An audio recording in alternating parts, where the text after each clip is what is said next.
दोस्तों आज हम एक्सप्लेन करने वाले हैं हाल ही में आई मूवी कलिंगा को, जिसका कंपैरिजन लोग तुम्बाड़ जैसी मूवी से कर रहे हैं। अब आप वीडियो को भी लाइक कर दीजिए। हम चलिए कहानी शुरू करते हैं। तो मूवी की शुरुआत में हमें नरसिम्हा देव वाला सीन दिखाया जाता है, जब उन्होंने अपने नाखूनों से हिरण्यकश्यप का पेट फाड़ा था। उस समय नरसिम्हा देव का क्रोध इतना ज्यादा बढ़ गया था कि सभी देवी देवता मिलकर भी उन्हें शांत नहीं कर पा रहे थे। ऐसे में भगवान शिव स्वयं गरुड़ का रूप लेकर उनके पास आए, लेकिन फिर नरसिम्हा देव दो सर वाले पक्षी में बदल गए। इस पक्षी और गरुड़ के बीच घमासान युद्ध हुआ, जो कई दिनों तक चला। अगर ये युद्ध यूं ही चलता रहता तो ब्रह्मांड का नाश भी हो सकता था। इसलिए पृथ्वीगिरा माता, जिन्हें गॉडेस ऑफ पावर भी कहते हैं, उन्हें बीच बचाव में आना पड़ा। माता ने नरसिम्हा देव के क्रोध को शांत किया। यहीं से लोगों ने पृथ्वीगिरा माँ को पूजना शुरू कर दिया, क्योंकि पृथ्वीगिरा माता बुरी शक्तियों का नाश करती हैं। इसके बाद मूवी शिफ्ट होती है साल 1922 पर, जहाँ इंडिया के किसी गाँव में कुछ अजीबोगरीब घटनाएं होना शुरू हो जाती हैं। पहली घटना में एक औरत, जो कि बिल्कुल ठीक थी, अपने पति के साथ हंसी खुशी रहती थी, वो अचानक अपने घर से बाहर जाकर अपने ही हाथ को काट कर खाने लगती है। दूसरी घटना भी इससे थोड़ी मिलती जुलती थी। एक साधारण और स्वस्थ सा दिखने वाला व्यक्ति साइकिल पर कहीं जा रहा होता है, तभी उसे किसी की आवाज सुनाई देती है। आवाज सुनते वो जाकर अपना सर एक बड़े से पेड़ की नुकीली डाल पर दे मारता है, जिससे उसकी वहीं मौत हो जाती है। तीसरी घटना में एक बच्ची अपना कान काट कर खाने लगती है। इन घटनाओं से ये साफ था कि गांव में कुछ न कुछ तो गड़बड़ हो रही थी। शायद गांव पर किसी तरह का श्राप लगा था। इन सब से घबराकर गांव वाले अपनी समस्या लेकर गांव के जमींदार के पास आते हैं, जो इस गांव का मुखिया भी था। जमींदार गांव वालों की बातें सुनने के बाद अपने महल के अंदर चला आता है। फिर हम जमींदार की बूढ़ी माँ को देखते हैं, जो काफी ज्यादा बीमार थी। उन्हें देखने से ऐसा लग रहा था कि मानो उन्हें कोई श्राप लगा हो। वो अपने बेटे से कुछ कहती हैं, जिसके बाद जमींदार घर का सारा सोना और जेवर घोड़े पर लाद कर कहीं निकल जाता है। असल में जमींदार अपने महल से दूर जा रहा था, ताकि गांव पर लगे श्राप का कोई हल ढूंढ सके। इसमें उसकी जान जाने का भी खतरा था, मगर जमींदार गांव की भलाई के लिए खुद को कुर्बान करने के लिए तैयार था। फिर मूवी प्रेजेंट टाइम में आ जाती है, जहां गांव के लोग किसी आदमी की लाश को ले जा रहे होते हैं। उनकी बातों से हम समझ पाते हैं कि जब भी इस गाँव में किसी की मौत होती तो उसकी लाश को जंगल के एक इलाके में ले जाया जाता, और उस लाश को उस जगह छोड़ने के बाद गाँव वाले तुरंत वहाँ से चले जाते थे। इसके बाद कोई अजीब सा क्रिएचर उस लाश को खींच कर ले जाता और उसे खा लेता। हम देखते हैं कि उस जगह के चारों तरफ फेंस लगाए गए थे, ताकि कोई वहां आ जा ना सके, और वहां कोई पूजा विधि भी की गई थी। इसके बाद हम मूवी के हीरो लिंगम को देखते हैं, जो कि अनाथ था। वो अपने जिगरी दोस्त मूर्ति के साथ मिलकर शराब बनाने और बेचने का धंधा करता था। उसके दोस्त मूर्ति के पिता भी उसे अपने बेटे की तरह ही मानते थे। लिंगम गाँव की एक लड़की पदू को पसंद भी करता था, और हमें पता चलता है कि पदू भी लिंगम को प्यार करती है, पर ये दोनों अपने दिल की बात कभी बता ही नहीं पाए। वहीं इनके गाँव का एक जमींदार था, जिसका नाम था वीराजू। वीराजू एक बहुत ही बुरा इंसान था। वो गांव वालों को पैसे उधार देता और बदले में उनकी जमीन हड़प लेता। वीराजू गांव वालों को इतने भारी ब्याज पर लोन देता था कि उनकी सारी जिंदगी इसी लोन को चुकाने में निकल जाती थी, और ये सिलसिला पीढ़ी दर पीढ़ी यूं ही चलता रहता। यहाँ तक कि अगर कोई इंसान किसी तरह से पैसे जोड़कर जमीन के कागज वापस लेने आता तो वीराजू उन्हें मरवा देता था। इन्हीं काले कारनामों में वीराजू का छोटा भाई बाली भी उसका पूरा साथ देता था। वो अपने भाई की पावर का दोष जमा कर गांव की लड़कियों के साथ गलत काम भी करता था। वहीं उसका बड़ा भाई वीराजू वो इतना गिरा हुआ इंसान था कि गांव के मंदिर में जो चढ़ावा आता वो उस पर भी कब्जा कर लेता था। खैर आगे हम देखते हैं कि गांव वाले गांव की सुरक्षा के लिए चारों तरफ रंगीन चावल छिड़कते हैं। जिस रात ये विधि की जाती, उस रात किसी भी गाँव वाले का घर से बाहर निकलना मना था। अगले सीन में हम लिंगम और पदू को एक दूसरे से फ्लर्ट करते देखते हैं। अब यहाँ परेशानी की बात ये थी कि बाली की नजर भी कई दिनों से पदू पर थी। फिर एक दिन जब बाली एक बूढ़े आदमी की पोती को अगवा कर कहीं ले जा रहा था, तब वो बेचारा बूढ़ा आदमी अपनी पोती को बचा नहीं पाता। उसी समय पदू वहाँ आ जाती है और एक नुकीली चीज से बाली पर वार कर देती है। इसी के बाद से बाली के दिल में पदू से बदला लेने की आग जल गई थी। हद तो तब हो गई जब उसके बड़े भाई वीराजू ने भी पदू के खिलाफ उसे भड़काना चालू कर दिया। इसके बाद बाली अब अपने आदमियों के साथ पदू पर हमला करने आता है। तभी लिंगम आकर उन सबको मार भगाता है, जिसके बाद लिंगम और पदू एक दूसरे के करीब आ जाते हैं। वहीं दूसरी तरफ बाली के दिल में पदू और लिंगम दोनों के लिए ही अब नफरत पैदा हो गई थी। इन सब के बीच गाँव में कुछ और घटनाएं भी घट रही थी। एक प्रेग्नेंट औरत अपनी छोटी बच्ची का पीछा करते करते जंगल के उस इलाके में पहुंच जाती है, जहां किसी का भी जाना मना था। इसके बाद वो अजीब सा क्रिएचर उस औरत को मार कर खाने लगता है। यहाँ एक बात साफ थी कि वो क्रिएचर बस उसी इलाके में रहता था, और वो लोगों को अपना शिकार बनाने के लिए इसी तरह के जाल बिछाता रहता था, ताकि लोग उस इलाके में आए और वो उन्हें मार के खा सके। इसके बाद हम एक तांत्रिक औरत को देखते देखते हैं जो कि कुछ तंत्र मंत्र कर रही थी एक औरत के शरीर से भूत भगाने के लिए। इधर लिंगम पदू के पिता से उसका हाथ मांगता है, लेकिन वो तो लिंगम को साफ मना कर देते हैं, जिसकी वजह ये थी कि लिंगम शराब का धंधा करता था और वो खुद भी शराब पीता था।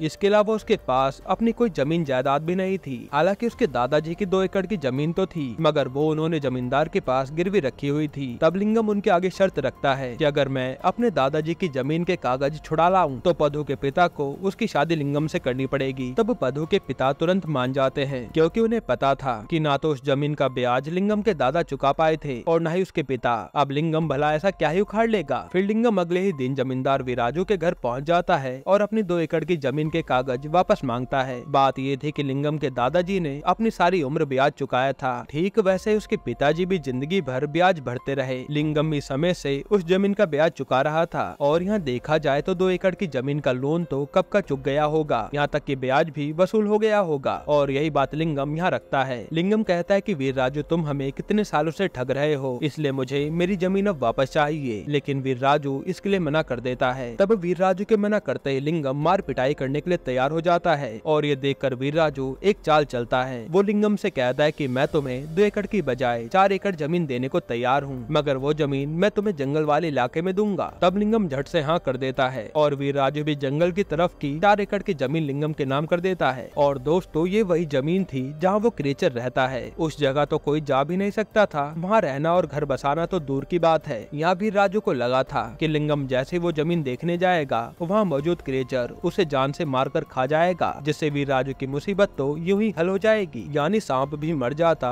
और लाठी भी ना टूटती। दूसरी तरफ हम देखते कि गांव का एक आदमी उस जमीन की तरफ चला गया था जिसे उस क्रीचर ने मारकर खा लिया। इधर अब क्योंकि लिंगम ने वादे के मुताबिक अपनी जमीन हासिल कर ली थी तो पदू के पिता को उन दोनों की शादी करवानी पड़ती है। इसके बाद लिंगम को एक बहुत बुरा सपना आता है। असल में लिंगम जब छोटा था तब उसके दादाजी को उस क्रीचर ने उसे की आंखों के सामने मारकर खा लिया था। अब ऐसे में सोचने वाली बात तो यह है कि लिंगम को उस क्रीचर और उस जगह के बारे में जरूर पता होगा, फिर भी उसने उस जमीन को लेने से इनकार क्यों नहीं किया। यही इस मूवी का सबसे बड़ा सस्पेंस है जो हमें आगे पता चलेगा। फिलहाल हमें पता चलता है कि लिंगम के दादाजी ने उसे कुछ कहा था। दादाजी अपने पोते लिंगम को बताते हैं कि एक जमाने में एक बड़ा ही क्रूर राजा था जो हर एक राज्य पर कब्जा करने में लगा था। कई राजघराने उस राजा के हाथों बलि चढ़ गए थे और उसी राजा ने कलिंगा राज्य पर भी हुकूमत की जो लिंगम के गांव के पास ही था। माना यह जाता है कि वो जो जंगल वाला इलाका है जहाँ लोगों का जाना मना है, वहीं पर कलिंगा साम्राज्य का ढेर सारा खजाना गढ़ा हुआ है। खैर अब कहानी प्रेजेंट में आती है और हम पदू को देखते हैं जो माता पृथ्वीगिरा के मंदिर दर्शन करने आई थी। मंदिर के बाहर उसे वही तांत्रिक औरत मिलती है जो उसे चेतावनी देती है कि तुम्हारे पति के सर पर मौत मंडरा रही है। दूसरी तरफ हम लिंगम और मूर्ति को उसी जंगल वाले इलाके में जाते देखते हैं जहाँ लिंगम उस 4 एकड़ की जमीन का अच्छी तरह से निरीक्षण करने आया था। वो दोनों उस पूजा किए पेड़ों को पार कर उस जमीन पर पहुंच जाते हैं और अपनी छानबीन शुरू करते हैं। हैरानी की बात तो यह है कि उस क्रीचर ने अब तक इन दोनों दोस्तों को अपना शिकार नहीं बनाया था। हालांकि वो बीच बीच में मूर्ति पर हमला करने की कोशिश जरूर कर रहा था, लेकिन क्योंकि उसके साथ लिंगम था तो क्रीचर ऐसा करने में नाकाम हो गया। फिर रात को दोनों झरने के पास एक पत्थर पर सो जाते हैं और सुबह होते ही फिर से अपनी जांच शुरू करते हैं। ऐसा लग रहा था कि वो दोनों यहाँ कुछ ढूंढ रहे हो। इधर उस तांत्रिक औरत को लिंगम के जंगल में जाने की भनक लग गई थी। वहीं वीरराजू और बाली इस बात से परेशान थे कि लिंगम को जंगल में गए 2 दिन बीत गए हैं पर अभी तक उसके मरने की कोई खबर नहीं आई। आमतौर पर लोग उस जंगल में पैर रखते ही मिनटों में मारे जाते हैं। वहीं लिंगम की गैर मौजूदगी में बाली पदू को परेशान कर रहा था। वो पदू को धमकाता भी है कि जल्दी तेरा पति जंगल में मारा जाएगा, फिर तो देख मैं तेरे साथ क्या क्या करता हूँ। दूसरी तरफ लिंगम को ये वहम हो रहा था कि उसकी बीवी पदू उसे जंगल में लेने आई है, यानी कि वो क्रीचर अब लिंगम के साथ भी खेल खेल रहा था। इसके बाद मूवी फ्लैशबैक में जाती है जहाँ लिंगम के दादाजी ने उसे बताया था कि एक बॉक्स है जो उसके पूर्वजों के समय से एक पीढ़ी से दूसरी पीढ़ी को पास होता आ रहा है। वही बॉक्स लिंगम की माँ ने उसके लिए छोड़ा था और उस बॉक्स में कई सारे राज दफन थे। हालांकि दादाजी की मौत के बाद वो बॉक्स जंगल में कहीं खो गया था। फिर लिंगम बचपन से ही उस बॉक्स की खोज में उस जंगल वाले इलाके में जाया करता था, यहाँ तक कि उसने तो वो बॉक्स ढूंढ भी लिया था। उस बॉक्स के अंदर लिंगम की माँ के कपड़े और एक किताब थी जिसमें गाँव वालों के सारे सवालों के जवाब थे और लिंगम पहले ही उस किताब को पढ़ चुका था। इतना ही नहीं, वो जंगल के उस इलाके से काफी अच्छी तरह से वाकिफ था। अब प्रेजेंट में लिंगम अपने दोस्त मूर्ति को 18वीं सदी की कहानी सुनाना शुरू करता है कि एक समय पर रुद्रगिरी साम्राज्य में माची राजू नाम का राजा राज करता था। माचिराजु को बस अपना राज्य और धन बढ़ाने की फिक्र थी, उसे अपनी प्रजा का जरा भी ख्याल नहीं था। वो बस अपना नाम बढ़ाने के लिए एक राज्य से दूसरे राज्य पर हमला करता रहता। उसी दौरान माचिराजु ने कलिंगा राज्य पर भी आक्रमण किया, लेकिन माचिराजु कलिंगा के राजा राणा सिम्हा के हाथों जंग हार गया और इसके बावजूद भी उसने हार नहीं मानी। वो बार बार कलिंगा पर हमला करता रहा, हालांकि उसे हर बार हार का ही सामना करना पड़ा। फिर एक दिन अचानक कलिंगा साम्राज्य पर विजय हासिल करने का सपना दिल में लिए माचिराजु की मौत हो गई। अब बाप की इच्छा भला उसका बेटा पूरा क्यों नहीं करता। तो माचिराजु के बेटे बेलुदु को रुद्रगिरी की गद्दी सौंप दी गई और बेलुदु ने भी अपने बाप की तरह ही कलिंगा पर हमला करना जारी रखा, पर वो एक बार भी जीत का स्वाद नहीं चख पाया। बेलुदु को पता लग चुका था कि कलिंगा राज्य पर विजय पाना बेहद मुश्किल काम है, इसलिए उसने धड़िका नाम के तांत्रिक की मदद ली। बेलुदु ने तांत्रिक के साथ मिलकर खूब सारा काला जादू किया, जिसके बाद एक असुरी दानव का निर्माण हुआ। उस दानव का नाम था दक्षी। और दोस्तों, दक्षी यही क्रिएचर है जो फिलहाल गाँव के जंगल वाले इलाके में कैद है। फिर आखिरकार दक्षी की मदद से बेलुदु ने कलिंगा पर जीत हासिल कर ली। फिर वो कलिंगा से सोने वगैरह के साथ गांव के देवता को भी अपने साथ ले आया और उस समय कलिंगा के राजा राणा सिम्हा ने अपने दोनों बेटों महाकलिंगा और चोला कलिंगा को राजमहल से छिपकर भगा दिया ताकि उनकी आने वाली पीढ़ी जिंदा बची रहे। अब हुआ यूं कि कलिंगा साम्राज्य तो पूरी तरह से ढह गया, मगर बेलुदु का शासन भी ज्यादा दिन तक नहीं चल पाया। उसके साम्राज्य के लोगों की बीमारी के कारण मौतें होने लगी, मानो उस पर किसी तरह का श्राप लग गया हो। और रही बात दक्षी की, तो उसे भी अब तक इंसानी मांस खाने का स्वाद लग चुका था, इसलिए वो बलिदु के ही लोगों का शिकार करने लगा। हालात इस कदर बिगड़ गए थे कि दक्षी को खुद बलिदु और उसका तांत्रिक तक संभाल नहीं पा रहे थे। तब बलिदु की पत्नी शकुंतला देवी एक पहुंचे हुए साधु गिरि महर्षि से इस समस्या का हल पूछने के लिए गई, जहाँ गिरि महर्षि शकुंतला देवी से कहते हैं कि तुम्हारे पति ने जो गलत तरीका अपनाया है कलिंगा साम्राज्य पर जीत हासिल करने का, उसका खामियाजा तो भुगतना ही पड़ेगा, वो भी सभी को। हालांकि उन्होंने इससे बचने का एक उपाय बताया था। बलिदु की पत्नी शकुंतला देवी को गांव के चारों तरफ ग्राम देवता की स्थापना करनी होगी, जिसके बाद उसे पृतनिगिरा माता की भी प्रतिष्ठा करनी होगी और उनका 16 श्रृंगार करके उनकी पूजा करके उनसे माफी मांगनी होगी। इससे पृतनिगिरा माता गांव की रक्षा करेंगी और कोई भी असुरी शक्ति को गांव में प्रवेश करने नहीं देगी। अब तो आप समझ ही चुके होंगे कि क्यों दक्षी उस जंगल से निकलकर गांव में नहीं घुस पाता था, वरना वो तो गांव के सभी लोगों को मार डालता। खैर, आगे महर्षि ने बताया कि माता पृतनिगिरा की स्थापना के बाद गांव में कुछ अजीब घटनाएं घटना शुरू हो जाएंगी। ये घटनाएं माता की प्राण प्रतिष्ठा के 12 से 120 वर्ष के बीच घटेंगी। जब ऐसी घटनाएं घटना शुरू होंगी तो पूर्णिमा की रात गांव से 100 कोस दूर पाताल गंगा गुफा में शकुंतला देवी के परिवार से ही किसी को जाकर खुद की कुर्बानी देनी होगी, क्योंकि शकुंतला के खानदान से गलती हुई थी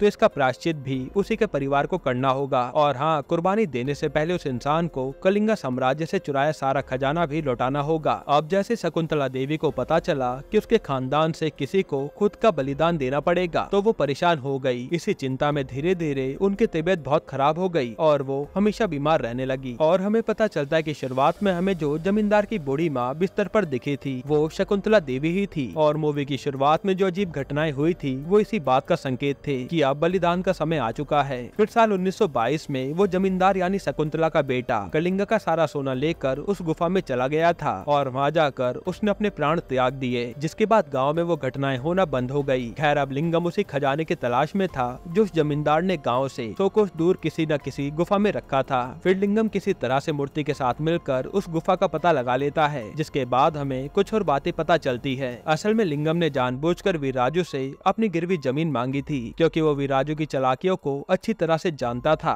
उसे पता था कि वो कोई न कोई चाल जरूर चलेगा और आखिर में उसे वही जंगल वाली जमीन देगा। वैसे लिंगम पहले भी जंगल जाकर गुफा को ढूंढ सकता था, मगर ऐसा करने से गांव वालों को उस पर शक हो जाता। अब क्योंकि भी राजू ने जंगल वाली जमीन लिंगम के नाम कर दी थी तो वो खुल के वहाँ आ जा सकता था और उस खजाने को खोज सकता था। यहाँ गौर करने वाली बात ये भी है कि कलिंगा साम्राज्य के उस खजाने पर लिंगम का ही हक है, क्योंकि वो उसी का वारिस है। अब जब लिंगम और मूर्ति के हाथ वो खजाना लग जाता है तो दिक्कत ये थी कि दक्षी भी उनके पीछे उस गुफा में आ जाता है। दूसरी तरफ बाली भी अपने आदमी लेकर लिंगम के पीछे पीछे उस गुफा में आ गया था, क्योंकि उसको इस बात की हैरानी थी कि लिंगम अब तक मरा कैसे नहीं। उसने ठान भी लिया था कि अगर लिंगम जिंदा मिला तो वो लोग खुद उसे खत्म कर देंगे। इसके बाद गुफा में लिंगम और बाली के आदमियों के बीच जोरदार लड़ाई शुरू हो जाती है, लेकिन तभी दक्षी वहाँ आकर बाली और उसके आदमियों को खा जाता है। फिर उन्हें खाने के बाद दक्षी की नजर लिंगम और मूर्ति पर पड़ती है। वहीं दूसरी ओर हम उस तांत्रिक औरत को गुफा के बाहर देखते हैं। वो तांत्रिका एक पत्ते के जरिए वो सब कुछ देख पा रही थी जो उस समय गुफा में हो रहा था। फिर वो कुछ सिप्पियों को हवा में उछालती है और यहाँ देखकर साफ पता चल रहा था कि वो जैसे तैसे माता पृथ्वीगिरा की आराधना करके लिंगम की रक्षा करने की कोशिश कर रही है। इसके बाद हमें बताया जाता है कि कलिंगा का वो वारिस जिसका जन्म किसी अत्यंत शुभ नक्षत्र में हुआ है,